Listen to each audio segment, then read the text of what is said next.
एक दिन कैलाश पर्वत पर शिव पार्वती बैठे थे।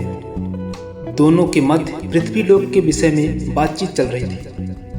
दोनों ने पृथ्वी लोक भ्रमण करने का फैसला किया और फिर भ्रमण करने के लिए निकल पड़े।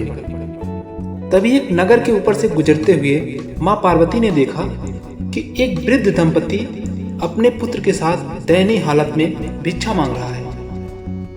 पार्वती दुखी हो गई।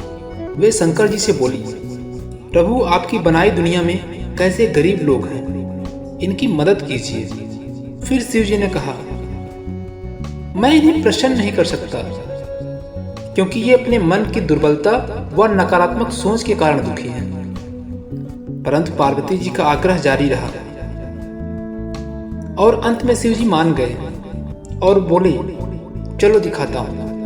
और शिव जी उन वृद्ध के सामने आ गए। फिर शिव जी वृद्ध महिला से बोले, कोई एक वरदान मांग लो।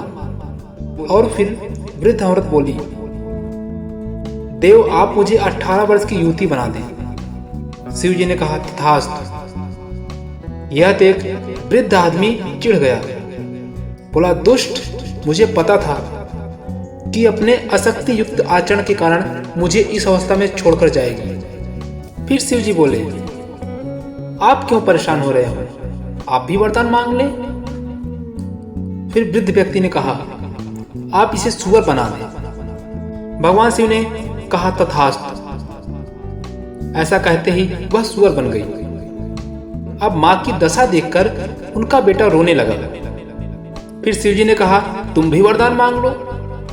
फिर उनका लड़का बोला, हे भगवान, आप मेरी मां को उनके असली रूप में कर दें।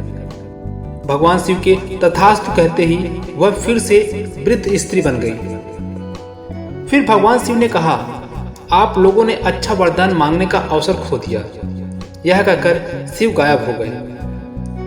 यह सब देख पार्वती ने शिव से कहा, प्रभु, आपने सत्य कहा था। अच्छा वरदान मांगते कैसे, आखिर मन की दुर्बलता ही बाहर आई। ज्यादातर असंयमी और असंतुष्ट लोग अच्छे अवसरों का लाभ नहीं उठा पाते हैं और दुखी ही बने रहते हैं।